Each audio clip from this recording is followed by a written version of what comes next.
তুমি যদি নিজের পরিবারের ঘটনা অনলাইনে এসে বলো, তাহলে মানুষ তোমাকে নিয়ে টল করবে। এটাই স্বাভাবিক, তাই না? তুমি শুনাইতে পারবা, আর মানুষ কিছু বললেই দোষ।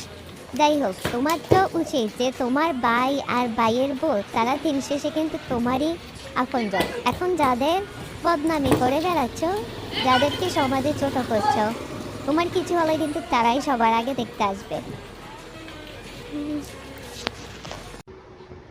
আর তাছাড়া ঘরের খবর তুমি বাইরে মানুষকে জানাচ্ছ যে আজকে না হলে কালকে ঠিকই আবার এক হবে, তখন তোমার এই মুখ কীভাবে দেখাবে?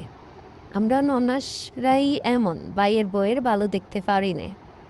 সুজন মিথিলাকে ভালোবাসে, ওকে বিদেশে নিয়ে গেছে।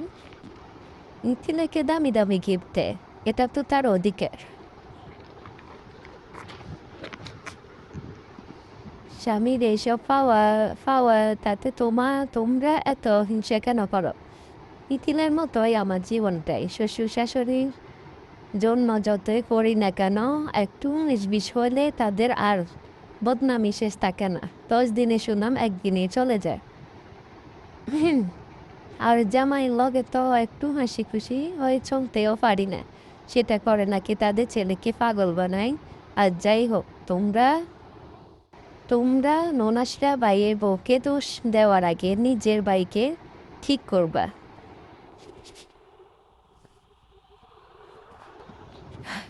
মানুষ মানুষকে এত হিংসা করে কেন আমি জানি না।